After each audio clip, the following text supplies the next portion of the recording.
had very small mining history in Kittila municipality. We had earlier 2 gold mines, but they were very small and only tens of employers were there. Very important question was environmental questions and influences.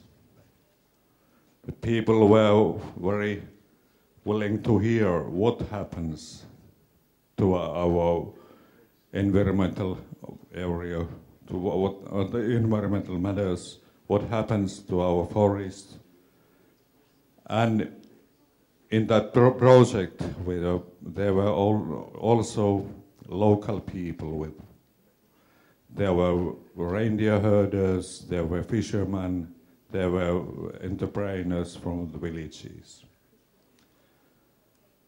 What's the role of a municipality in housing, building new apartments for employers of the mine, logistics, fresh water and wastewater, new technology, and what's the role of the state of Finland and European Union in environmental things and financing. And also very important role was inform to local people.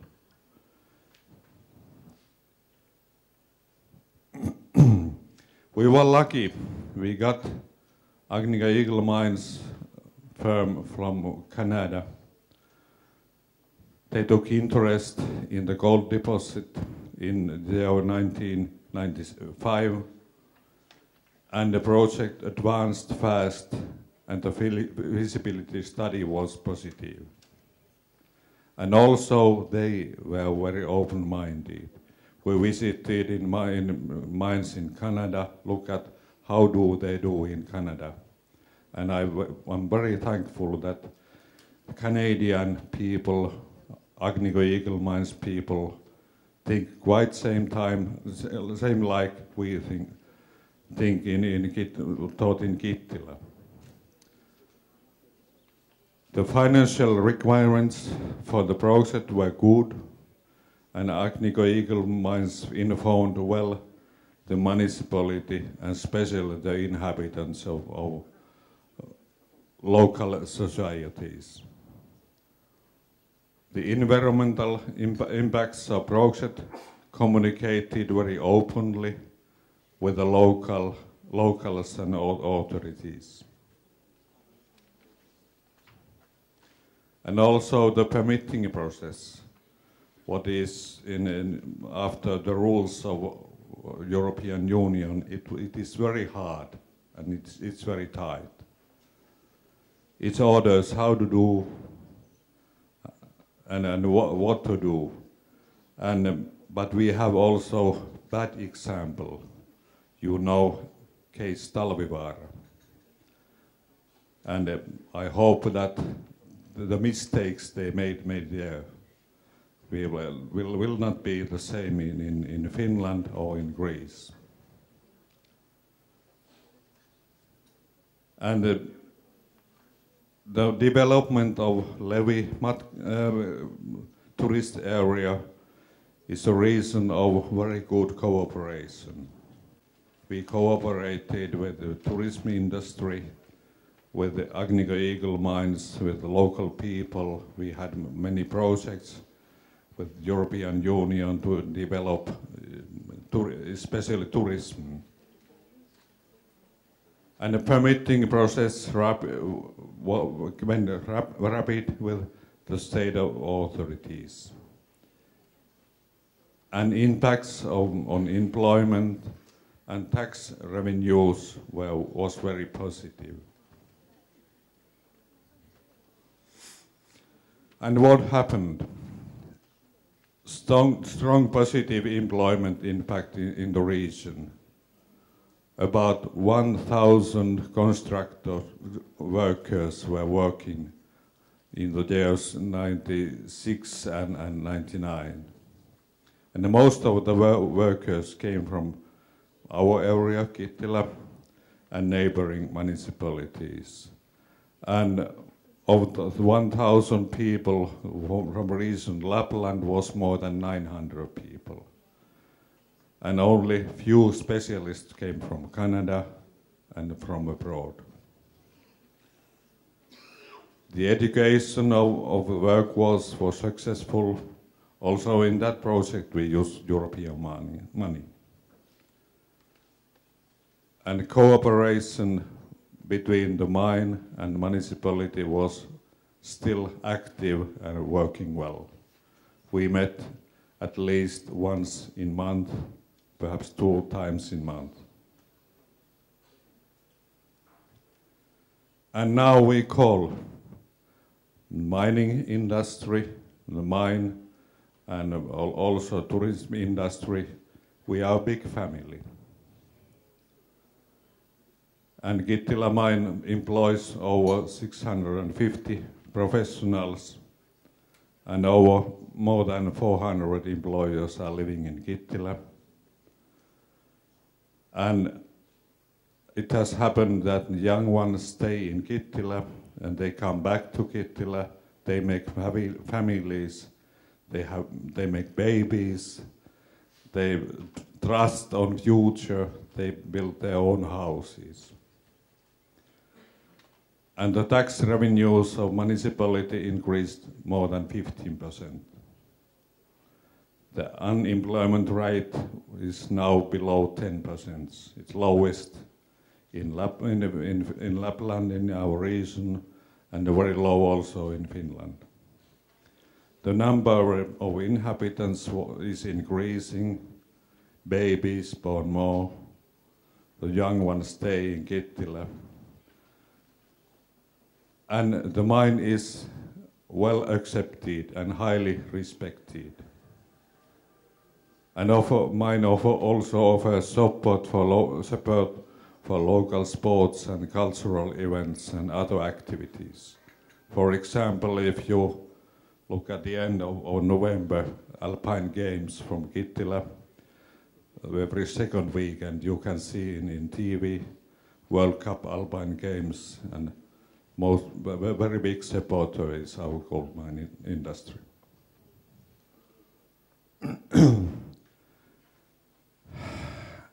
And now the hot question for you, tourism and mining. Can they go hand by hand? And what do we do? I said earlier that we had in the beginning of the 19th 7,000 beds. Nowadays we have 24,000 beds available and employs more than 1,300 persons. The total annual turnover from tourism is more than 200 million euros, as same kind in Kittila mine, 200 million euros. And our mine has made a few weeks ago decision to increase production. About the investment is about 280 million euros in 3 years. And by the way, I say that also in whole Finland we have made decisions to increase mining industry even 3 billion euros in 5 years, 10 years. And new employers are more than 3,000 persons. It's very important and means very much, especially for undeveloped areas like Lapland is. Kittila mine is located far enough from Levi. It's far enough, 20 kilometers. You can see the steam pipe from Levi mining area, and the tourists want to go to see how to make gold. And now we have project cooperation with the mine, and we make some kind of tourism station in gold mine that the people can see in living how do the gold is made, how do they answer questions, cyanide, and so on. And they see what has the gold mine done for our environmental matters, what happens in the rivers, what has happened in the village in close by, and what do the people think there. Both the tourism and the mine offer jobs, and that's our very, very good thing for us. The positive expansion of the mine creates new jobs, which purpose of every mayor in the municipalities in the whole world.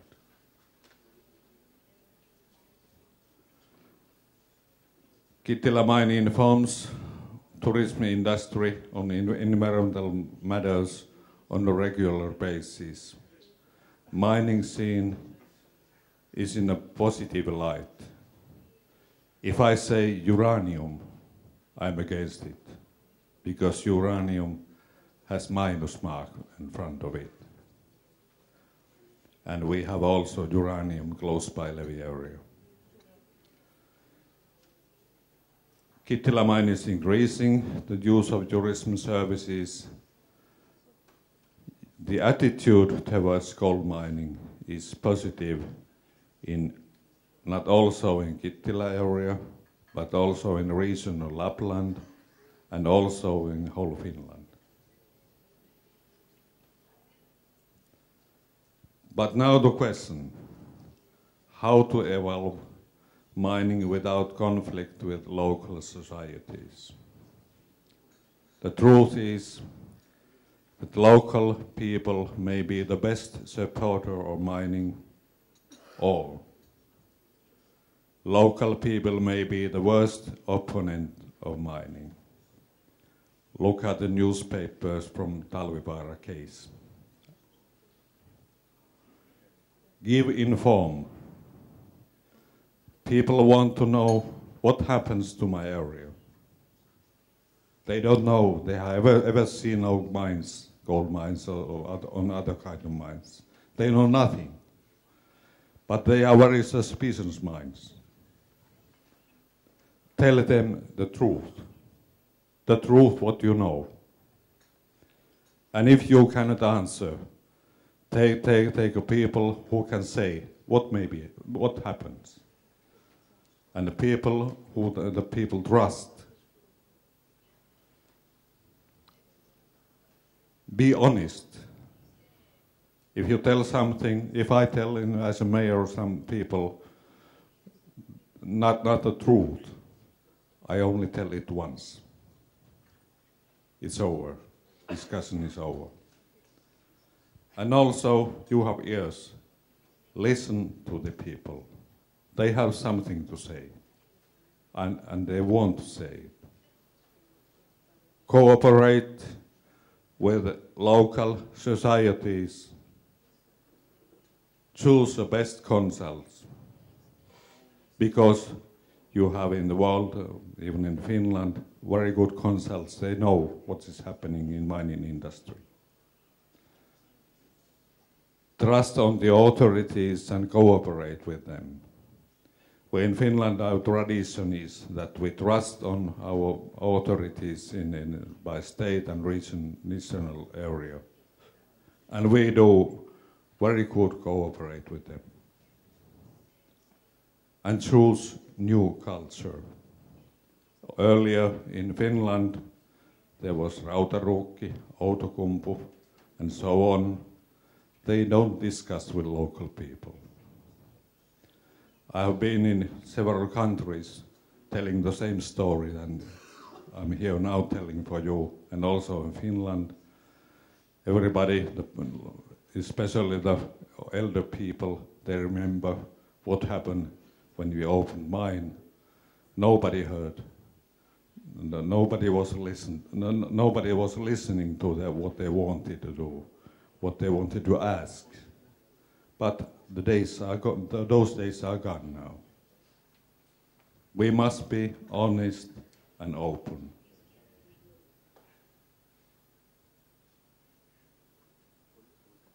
And I say that Kittila has 2 gold mines, tourism industry at Levi area and the Kittila mine. And I promise you, if the local people want to hear the same story, what I have told for you, I'm ready to come again. I'm ready to take experts from tourism industry, and also they want, if the people want to see what is happening in our country and our area, have I spoken truth? Thank you very much, and thank you for translation. Thank you very much, Mr. Maula. Thank you indeed for this presentation. Μήπως υπάρχουν 1-2 ερωτήσεις για τον κύριο Μάουλα. Παρακαλώ, κύριε Παπαγγελίου. Mr. Maula, would you like to put your... Yes. Μόνο θερμή παράκληση, κύριε Παπαγγελίου, για την ερώτησή σας. Ευχαριστώ πολύ.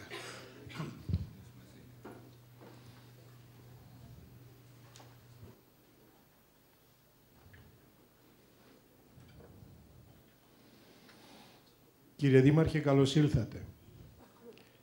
Το Kittila, από ό,τι διαβάζω στην εγκυκλοπαίδεια,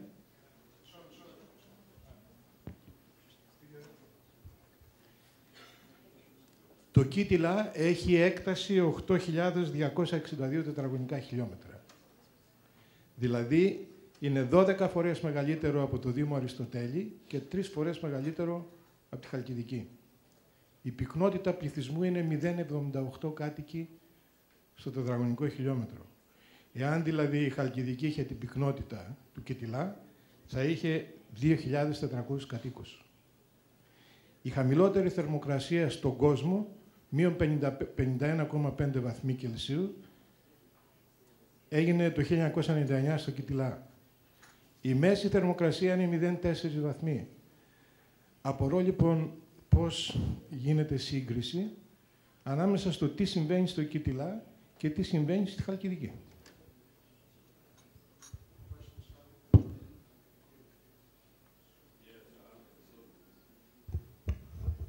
It's happening nothing, because everything is what we have done for environmental matters. They're playing okay. Only some fishermen says that the amount of fishes has increased. And this is the truth, because we heard at least 10 times, we had meetings before this few weeks ago, a few months ago, and the people say truth. They don't believe it earlier, but it is playing. Can you compare Greece with Finland, because that was the main question as far as weather conditions or whatever? We have so. I invite you in Khalkidiki, Mr. Mayor. It would be great pleasure for us. Oh, we have so different cultures. You discuss very much, and also in Finland we discuss very much. But someday we must take a decision. What we do? Do we had every daily bread? It's most important, especially in these days. We must take advance as mayors, as members of parliament and members of local parliaments. And we have possibilities. Why do you fight against? No, Giorgio, σε παρακαλώ, σε παρακαλώ. Άλλη ερώτηση, παρακαλώ.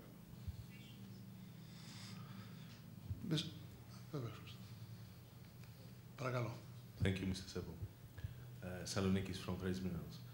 I wanted to ask you how long it took the negotiation between the various parties, like company, community, and government, until you had a resolution, and then what was that process? How long it took, and as I understood, there was a consensus finally. It was reached a consensus, and I think you have explained the reasons why this consensus happened. It was, but it wasn't only this, or it was permanent process even from starting at the beginning of 90s. because it was resources. A Swedish firm told us what is happening. After it came Agnico Eagle Mines, it told us. And it's permanent. We discuss at least every month what's happening. And also the Agnico Eagle Mines tells to neighbors of mine, to local societies, what is happening. It's a permanent, it's quite a way to make things. And they trust on it. You must earn the trust.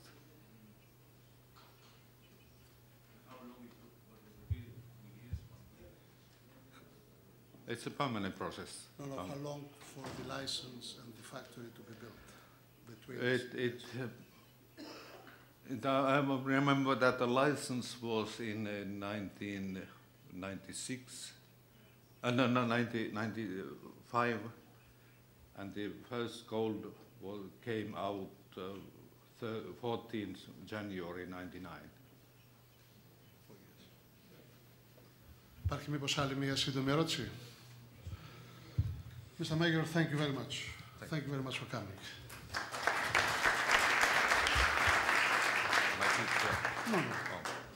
Να προχωρήσουμε στην επόμενη ενότητα, τα θέματα της εξορυκτικής δραστηριότητας και των τοπικών κοινωνιών, περιθώρια για συνεργασία. Παρακαλώ την κυρία Μπατμάνογλου, τον κύριο Άρη Αλεξόπουλο, τον κύριο Τάκη Μαυρίδη, τον κύριο Νικόλαο Γαλίτη, τον κύριο Χρήστο Καβαλόπουλο και τον καθηγητή τον κύριο Δημήτρη Καλιαμπάκο να έρθουν στο βήμα.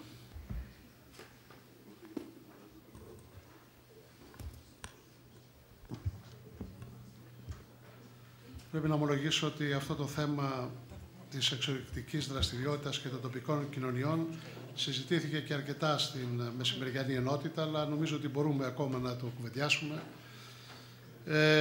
Πρέπει να ομολογήσω ότι θυμάμαι αυτό που είχε πει ο κ. Καλιαμπάκος στην πρώτη μας εκδήλωση, ότι αυτό το θέμα είναι ένας γόρδιος δεσμός, πραγματικά γόρδιος, και ότι αν δεν το λύσουμε όλοι μαζί, πολιτεία, τοπικές κοινωνίες, επενδυτές, η αντιπαλότητα δυστυχώς θα συνεχιστεί και δυστυχώς αυτή η αντιπαλότητα και το τίμημά της πέφτει σε όλους. Θα παρακαλέσω πολύ την πρώτη συγγήτρια, την κυρία Ρεβέκα Μπατμάνογλου, προϊσταμένη του Τμήματος Γενικών Περιβαλλοντικών Θεμάτων στο Υπουργείο Περιβάλλοντος, να πάρει το λόγο. Κυρία Μπατμάνογλου.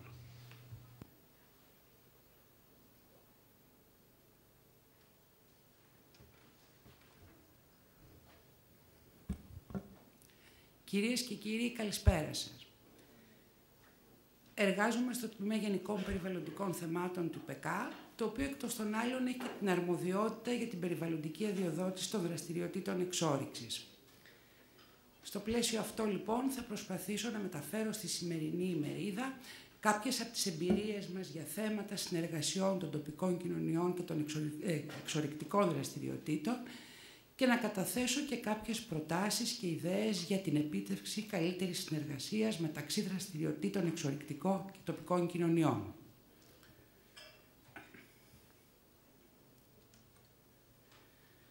Κυρίες και κύριοι, είναι γνωστό ότι στη χώρα μας η διαβούλευση για το αν θα πραγματοποιηθεί ή όχι ένα έργο γίνεται σχεδόν αποκλειστικά στο πλαίσιο της διαδικασίας περιβαλλοντικής αδειοδότησης του έργου αυτού.